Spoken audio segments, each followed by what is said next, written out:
Salam sejahtera Malaysia, terima kasih kerana menonton video-video dalam channel ini. Sebelum kita mula, jangan lupa untuk tekan tombol subscribe, share, like dan komen. Let's go! Salam sejahtera dan salam perpaduan kepada seluruh rakyat Malaysia. Berita panas hari ini dipetik daripada Malaysia Kini bertajuk SPRM siasat bekas Menteri Kanan Tan Sri seleweng RM2.3 bilion dana negara. Berita penuh, seorang bekas Menteri Kanan dan seorang tokoh perniagaan bergelar Tan Sri disiasat Suruhanjaya Pencegahan Rasuah Malaysia berhubung penyelewengan dana negara bernilai lebih RM2.3 bilion ringgit. Menurut sumber, siasatan itu dijalankan mengikut Akta Suruhanjaya Pencegahan Rasuah Malaysia ASPRM 2009 dan Akta Pencegahan Pengubahan Wang Haram Pencegahan Pembiayaan Keganasan dan Hasil daripada Aktiviti Haram 2001. Sumber berkenaan berkata siasatan itu adalah kesinambungan dan lanjutan daripada pendedahan dokumen-dokumen sulit oleh International Consortium of Investigative Journalists ICIJ berhubung transaksi-transaksi yang disyaki berlaku di beberapa pusat keuangan luar pesisir.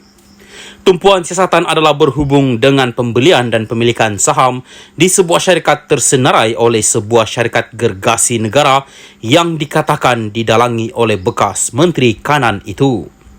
Difahamkan, transaksi pembelian dan pemilikan saham ini dipercayai menjadi punca kepada kemerosotan ekonomi negara serta kejatuhan mata wang ringgit pada hujung 1990-an dan telah diseleweng untuk kepentingan individu terbabit untuk diselamatkan bailout daripada mengalami kerugian yang lebih teruk menurut sumber itu.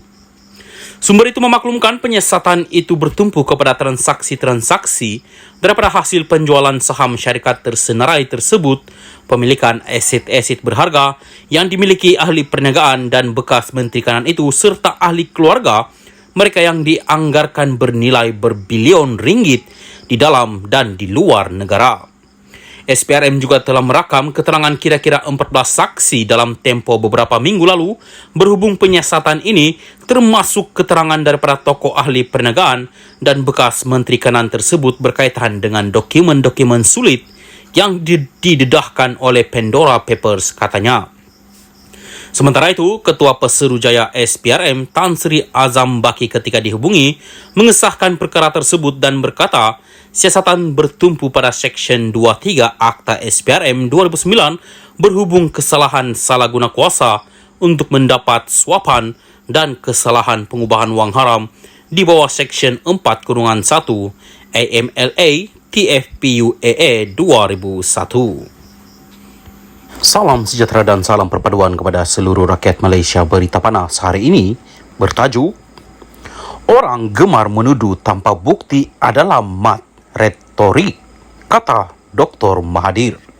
Berita penuh, kemelut di antara Dr. Mahathir Mohamad dan Anwar Ibrahim berhubung pemilikan harta masing-masing berterusan hari ini dengan bekas Perdana Menteri itu memberikan label buat seterunya. Melalui kenyataan bersahaja yang dimuat naik di media sosial, Mahathir berkata dia tidak ada masalah untuk membuat pengisytiharan harta untuk mendedahkan kekayaan yang ada. Kata Mahathir, dia sudah membuat pengisytiharan tersebut beberapa kali semasa menjadi Perdana Menteri. Saya juga tidak ada masalah isytihar harta kerana tidak ada apa yang perlu saya sorok. Yang jadi masalah ialah Anwar telah beberapa kali tuduh saya salah guna kedudukan semasa saya jadi Perdana Menteri untuk kayakan diri saya dan keluarga saya, katanya. Pada 7 Mei lalu, Anwar mengulangi cabaran kepada seorang pemimpin politik Melayu yang tidak disebutkan namanya agar mendedahkan semua harta pribadi serta aset mereka sekeluarga.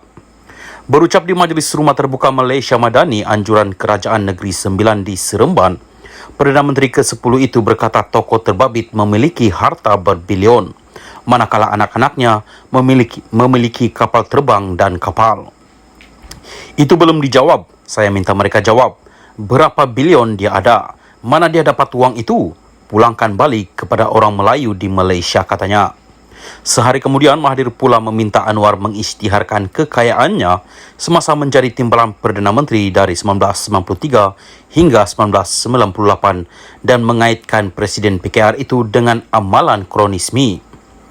Untuk rekod, Malaysia kini pada 5 Mei lalu melaporkan Mahathir sudah memfailkan saman berjumlah RM150 juta ringgit terhadap Anwar berhubung dakwaan bahawa dia mengumpul kekayaan pribadi ketika berkuasa. Kata Mahathir, Anwar sudah digesa untuk menunjukkan bukti bahawa dia memiliki wang berbilion ringgit, kapal terbang dan kapal atau berdepan dengan tindakan mahkamah. Saya telah mengambil tindakan mahkamah dan sehingga hari ini, dia tidak pernah tunjuk bukti selain kesana kemari buat tuduhan terhadap saya. Sebaliknya, dia minta saya tunjuk bukti harta saya. Dia yang tuduh saya dan dia minta saya pula tunjukkan bukti, tambah Mahathir. Justru Mahathir yang pernah menjadi ahli Parlimen Langkawi pada 2018 itu mengulangi sekali lagi gesaannya kepada Anwar agar dakwaan tersebut dibuktikan. Setakat cakap di atas pentas politik tanpa ada bukti ini, siapapun boleh buat. Mereka yang begitu ini digelar mat retorik, katanya lagi.